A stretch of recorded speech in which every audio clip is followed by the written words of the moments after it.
వక్రతుండ మహాకాయ సూర్యకోటి సమప్రభా నిర్విఘ్నం కురు మే దేవా సర్వకార్యేషు సర్వదా. గురుబ్రహ్మా గురుర్విష్ణు గురుర్దేవో మహేశ్వరః గురుః సాక్షాత్ పరబ్రహ్మ తస్మై శ్రీ గురవే నమః. శ్రీమద్ విరాట్ పోతులూరి వీరబ్రహ్మేంద్ర స్వామి వారి సంపూర్ణ జీవిత చరిత్ర. 10వ రోజు పారాయణం. తృతీయ అధ్యాయము. అన్నాజయ్య ఆగమనం. శ్రీ వీరప్పయ్యాచార్యులు బనగానపల్లెలో అచ్చమ్మగారు కట్టించిన మఠములో తపస్సు చేసుకుంటూ భక్తులకు బ్రహ్మజ్ఞానము ఉపదేశించేవారు. ఒకసారి స్వామివారి పాదసేవ చేసుకుంటూ అచ్చమ్మ, స్వామి, నాకు ఒక్కడే కొడుకు, వాడికి కళ్ళు మామూలుగా ఉన్నాయి కానీ చూపు లేదు, చూపు కనపడపోవుటకు గల కారణం ఏమిటి అని అడిగింది. దానికి స్వామి, నాకు ఆ సంగతి తెలుసు, వానిని రేపు నా దగ్గరికి తీసుకురా అని చెప్పారు. బ్రహ్మస్వరూపుడైన అన్నాజయ్య దేశములలోని క్షేత్రములన్నీ తిరిగి తిరిగి తాపసులను యోగులను దర్శిస్తూ బనగానపల్లెకు అదే రోజున చేరుకున్నాడు. గరిమిరెడ్డి అచ్చమ్మగారి ఇంటి వద్ద గల మఠములో జ్ఞానోపదేశము చేస్తున్న శ్రీ వీరప్పయ్యాచార్యులను గూర్చి విని ఆయనను చూడాలని స్వామివారి సన్నిధికి వచ్చాడు. స్వామికి సాష్టాంగ దండ ప్రణామం చేసి 2 చేతులెత్తి నమస్కరించిన అన్నాజయ్యను దగ్గరకు పిలిచి, నాయన, ఎవరు నువ్వు, ఎందుకు వచ్చావు, కారణం ఏమిటి అని వీరప్పయ్యాచార్య స్వామి అతనిని అడిగారు.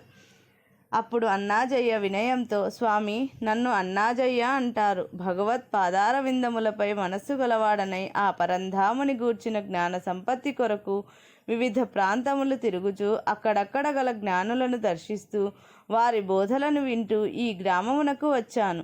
మీ ఉపదేశముల గురించి, కాలజ్ఞాన రచనలను గురించి విని మీ దర్శనము కోసం వచ్చాను. సాక్షాత్ భగవత్ స్వరూపులైన మీ దర్శన భాగ్యము నన్ను ఆనందభరితుణ్ణి చేసింది. తండ్రి, నా పట్ల పరిపూర్ణ అనుగ్రహ చిత్తులై నన్ను తమ శిష్యునిగా స్వీకరించి కాలజ్ఞాన గ్రంథ విశేషములు తెలిపి కృతార్థుల్ని చేయండి అని అన్నాజయ్య ప్రార్థించాడు. నాయన, ఇది భవిష్యత్ విశేషమును తెలియజెప్పు కాలజ్ఞాన గ్రంథము. ప్రజలు జాగ్రత్తతో వ్యవహరించుటకు అనేక రహస్యములను చెబుతాను. నీవు సామాన్యుడివి కావు, త్రిమూర్తులలో ఒక్కడైన బ్రహ్మవు. నీవు ఆనాటి మన నిర్ణయం ప్రకారము ఈ భూలోకంలో పాపభారాన్ని తగ్గించటానికి మనము సమిష్టిగా కృషి చేయుటకై బ్రహ్మవైన నీవు అన్నజయ్య అనే పేరుతో పుట్టిన భాగవతోత్తముడవు. మానవ జన్మ వల్ల పూర్వస్మృతి లేక నీవిలా ఉన్నావు. నీ కోరిక మేరకు నియమ ప్రకారంగా కాలజ్ఞాన గ్రంథమున నేను రాసిన భవిష్యత్తు విశేషములను వినిపిస్తాను. సావధానుడవై విను అని స్వామి అన్నాజయ్యకు కాలజ్ఞానమును ఇలా వివరించాడు. అన్నాజయ్యకు స్వామివారు బోధించిన కాలజ్ఞానము. చతురంగ బలాలతో రాజ్యాలేలే రాజులు హరించిపోతారు, జారచోరులు మిక్కుటమవుతారు, మత కలహాలు చుట్టుముడతాయి, ఊరూరా శక్తి పుట్టి ప్రపంచం తల్లడిల్లుతుంది. మేకపోతులు రాత్రులందు అరువగా అది విని కొందరు, తిరుపతిలో ధూమకేతువు పుట్టి దానిని చూచి కొందరు చస్తారు, పిడుగుపాటుకు నదులు ఇంకిపోతాయి, అగ్ని వెన్నెలలా చల్లగా ఉంటుంది, అమావాస్య రోజున చంద్రుడు ఉదయించగా కొందరు కళ్ళు కోల్పోతారు, బెంగుళూరు నందయ్యను వాడు ఉద్భవిస్తాడు, అది మీకు నిదర్శనము. ఉత్తర దిక్కున శుద్ధ పాడ్యమి రోజున ఉరుములు మెరుపులు మెరిసి పిడుగుపడగా వెనువెంట మాయజంగాలు అడుగుకు 7 అడుగులు నడుచువారు వస్తారు. తల్లిని పిల్లలు, పిల్లలను తల్లులు చూడక పొలాల నుండి తిరుగుదురు. కాయకసరులతో కడుపు నిండకే రేగడి మన్నును రాత్రి పగళ్ళు తిని దాని వలన కొందరు చస్తారు. అర్ధరాత్రులందు గ్రామాలలో కేకలు వినపడును. శీలవతులు నీళ్లలో పడి చస్తారు. ఆచారవంతులు అనాచారులైపోతారు. ఉత్తమ కులములు అమంగళములైపోతాయి. వారికి ఇంకా అనేక గండములు కలుగుతాయి. నా రాకకు ముందు దుష్టులు నశింతురు. మహనీయుడగు లింగయ్య నిజరూపు చూపును. మనసులు కల్లోలపడును. శ్రీశైల తీర్థము నశిస్తుంది. శ్రీశైల మల్లికార్జునుడు మానవులతో మాట్లాడుతాడు. నందికొండకు ఉత్తరాన గల గుహలో 120 గుర్రములు, వికృతి మనుషులు ఉద్భవిస్తారు. 5 రకాల వాద్యములు, 4 బడిసెలు, 12 గుడార్లు, తమిటిపట్లు ఉత్పత్తి అవుతాయి. మార్కాపురమున బంగారు ఎడ్లు కట్టబడును. 5 సంవత్సరాల కుర్రనాగన్న 5 వేదాలు చదువుతాడు. కుమారస్వామి గుడి తలుపులు వారము దినములు మూసి ఉంటాయి. సప్త ఋషుల వంశీకులు దుర్మార్గపు నడతలకు ఎగపడతారు. ద్విజులు సత్ప్రవర్తనలు చూచుట కొల్లరు. దేవ బ్రాహ్మణులకు ద్విజులకు జాతి వైరము కలిగి మతవాదములందు ద్విజులు తలలు వంచుకొంటారు. లింగాపురమునందొక శక్తి పుట్టును. శ్రీశైల మల్లికార్జునుని గుడిలోని విగ్రహములకు స్వరూపము వచ్చి అటుపై ఊరూరా నాట్యములు చేయును. నేరస్తులకు భయము కలుగును. శ్రీశైల మల్లికార్జునుడు ప్రత్యక్షమై వీరభోగ వసంతరాయలు వస్తాడని తెలియజెప్పును. రక్త వర్షము పడును. కంచి కామాక్షి ఆవేశముతో దక్షిణ దేశమున ప్రజలను బిడ్డలను నష్టమునర్చును. దేశ దేశములకు దేవతలను పంపుట జరుగును.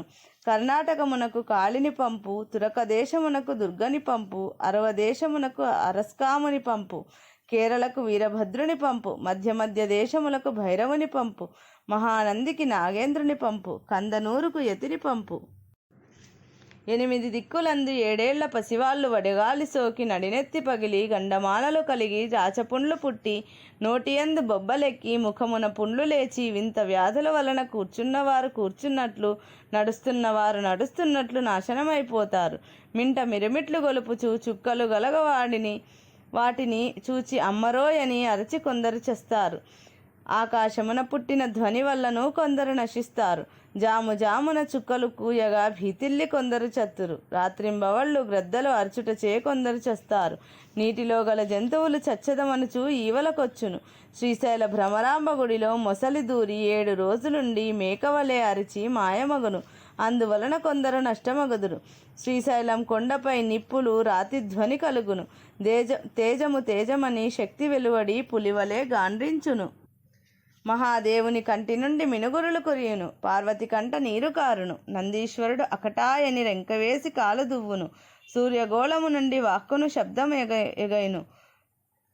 ధర్మదేవత ఆకాశమందు ఆవిర్భవించును. విషగాలి సోకి శంకరుని కంట నిప్పురాలును. బసవేశ్వరుని కంట నీరు కారును. కొండ మీద ఉక్కు స్తంభాన గల ప్రతిమ మాట్లాడుతుంది. భ్రమరాంబ ముందు బసవేశ్వరుడు తోక విదిలించును. ఏలూరులో ఏనుగుల వల్ల గుగ్గిళ్లరాయుడు మరణించును. తిరుపతి కొండపై తురకలాడుదురు. కపిధ్వజము కదలి శబ్దమగును. గరుడధ్వజము 4 దిక్కులకెగసి ఆడును. వినాయకుడు వేద మంత్రాలను ఊరూరా చదువును. అందువలన ఆకాశమున ఆ ఆ ఆ అనో శబ్దము కలిగి కొందరు నశింతురు. గొర్రెలు అరచును. భూదేవి భోయని అరచును. జోలపాడు స్త్రీల ముఖము నుండి రక్తము కారేను. బెబ్బులులు ఊరూరా నరులను గొంతు కరచి చంపెను. సామగానంతో వీరభోగ వసంతరాయలను గూర్చి పురుషాది అబాల గోపాలము పాటలు పాడుతారు. పువ్వుల వాన కురుస్తుంది. సూరగనందిని పెరిగి ఆ రాత్రి భూమి కదలలాడుచుండును. ఆకాశము రక్తమగును. 18 వర్ణముల వారు శివకేశవ నామాలు చెబుతారు. నెత్తురు వర్షం కురుస్తుంది. లక్ష్మీదేవి ఏడ్చును. మహాయోగి రాకను భూదేవి తెలుపును. పంచవేదాలను పట్టుకొని పంచములు బజారులందు పంచాంగములు చెబుతారు. విప్రులు పరజాతి దాసులవుతారు. ఈశ్వరనామ సంవత్సరము నుండి విక్రమ సంవత్సరము వరకు 7 గ్రామములకు గ్రామమగును. కప్ప కోడివలే కూయిను. ఈశాన్య దిక్కున విషగాలి, మడికొండందు సుడిగాలి పుట్టి కొందరు చత్తురు.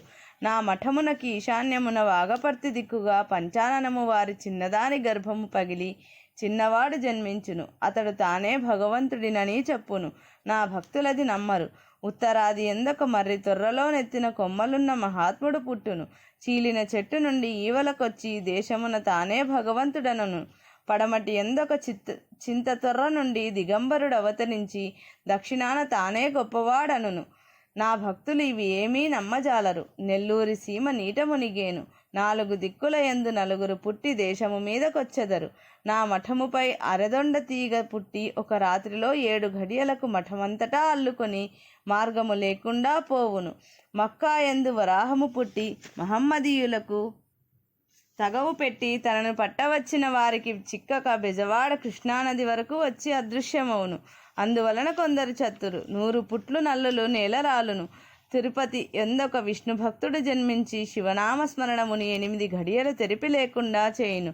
లోకరక్షకుడు విష్ణువు గనక బ్రహ్మ లేడు, శివుడు లేడు అని హరిహర భక్తులు వాదులాడుకొంటారు. ఈ తర్కము శ్రీశైలము వరకు పోవును. ఋషులు తీర్పు చెప్పనేగెదరు. శివోదకము విష్ణోదకము అనువాదములేలా ఉదకము ఎవరిదైనా వాడుకొని పోవుడని సూచన చేయుదురు. అంతా విష్ణు భక్తులు ఒక విష్ణు భక్తునికి విష్ణునామాలు దిద్ది పాతాళగంగ వద్ద కూర్చుండబెడతారు.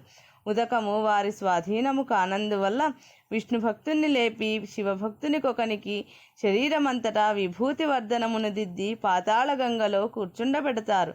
అంతటా ఆ నీరు కలవెలలాడి ఓంకార శబ్దము జనించును.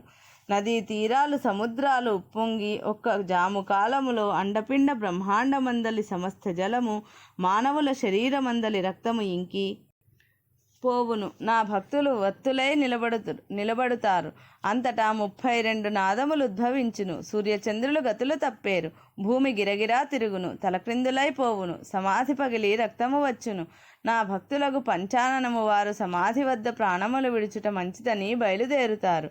అమావాస్య నాడైన చంద్రోదయము వలన అనేక విరక్తులు కలుగును. సాహసులు వీర కాసలను గట్టి నా మఠమునకు వస్తారు.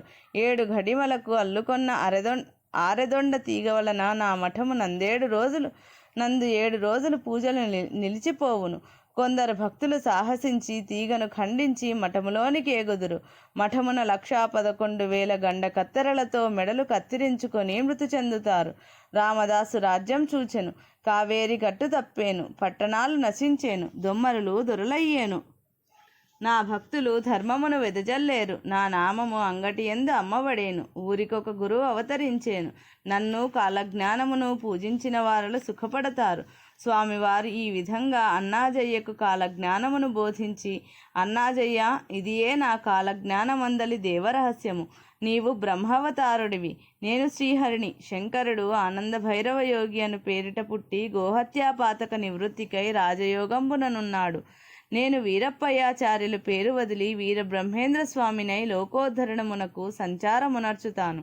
నీవు భవిష్యత్తునందు చిత్తము కలవాడవై ఈ మఠమునందే ఓం నమో నారాయణాయ అను అష్టాక్షరీ మంత్రాన్ని జపిస్తూ జప తప నిరతుడివై వర్ధిల్లు.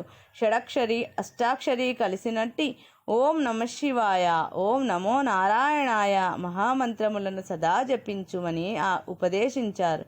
అన్నాజయ్య అమితానందము పొందినవాడై స్వామివారిని 1000 విధములా స్తుతించి దండ ప్రణామములు ఆచరించాడు. ఇది పోతులూరి వీరబ్రహ్మేంద్ర స్వామి జీవిత చరిత్ర 10వ రోజు పారాయణము సంపూర్ణం.